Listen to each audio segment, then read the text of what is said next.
અમદાવાદના ઓઢવ વિસ્તારમાં બિલ્ડર હિંમત રૂડાણીની હત્યા કેસમાં મોટો ખુલાસો થયો છે। પોલીસે તપાસમાં બહાર આવ્યું છે કે બિલ્ડર મનસુખ લાખાણીએ પૈસાની લેતી દેતી અને જમીન વિવાદના કારણે હિંમત રૂડાણીની હત્યા સામે આ સોંપણી આપી હતી। મૃતક હિંમતભાઈના પુત્રએ અગાઉ સીઆઈડી ક્રાઇમમાં પણ કરોડો રૂપિયાની છેતરપિંડી અને પૈસાની માથાકૂટ અંગે ફરિયાદ નોંધાવી હતી। નિકોલના સરદાર ધામના પાર્કિંગમાં થયેલી આ હત્યાના કેસમાં આરોપી હિમાંશુ ઉર્ફે રાહુલ પપ્પુ મેઘવાલ અને એક સગીરની ધરપકડ કરવામાં આવી છે। સીસીટીવી ફૂટેજના આધારે પોલીસે આરોપીની ઓળખ કરી હતી। જાણવા મળ્યું છે કે હત્યા બાદ આરોપીઓ કારને 2 થી 3 કલાક સુધી શહેરના અલગ અલગ વિસ્તારોમાં ફેરવતા રહ્યા અને બાદમાં વિરાટનગર બ્રિજ નીચે કાર મૂકીને બાઇક પર ફરાર થઈ ગયા હતા। બાઇકના નંબર અને સીસીટીવીના આધારે પોલીસે આરોપીઓને ઝડપી પાડ્યા છે, જ્યારે મુખ્ય આરોપી બિલ્ડર મનસુખ લાખાણીની પોલીસે પૂછપરછ શરૂ કરી છે।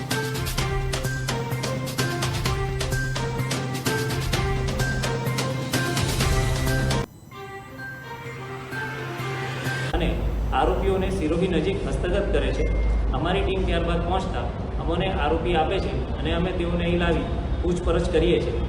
આરોપી કે જેમાં હિમાંશુ ઉર્ફે રાહુલ રાઠોડ પોતાની પૂછતાછ દરમિયાન જણાવે છે કે તેને મરણ જનાર હિંમત કનુભાઈ રૂડાણીનું હત્યા કરવા માટે મનસુખભાઈ લાખાણી ઉર્ફે જેકી નાઓએ સોપારી આપેલી હતી।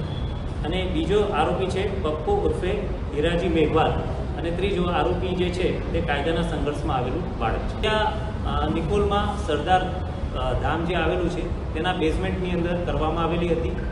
આરોપીઓ જે મરણ જનાર છે તેને પહેલાંથી ઓળખતા હતા અને તેમનો પીછો કરતા હતા। જે મરણ જનાર છે તે પોતાની કાર સરદાર ધામ બેઝમેન્ટમાં પાર્ક કરીને ઉપર જાય છે। આરોપીઓ કારની નજીક પહોંચે છે અને જ્યારે મરણ જનાર પોતાનું મીટિંગ પૂરી કરીને જ્યારે બેઝમેન્ટમાં પરત આવે છે ત્યારે તેની ત્યાં હત્યા કરે છે ચાકુથી અને ત્યારબાદ તેને કારની ડેકીમાં લઈ જઈ જુદા જુદા વિસ્તારમાં ફેરવી અને અંતમાં વિરાટનગર 4 રસ્તા બ્રિજની નીચે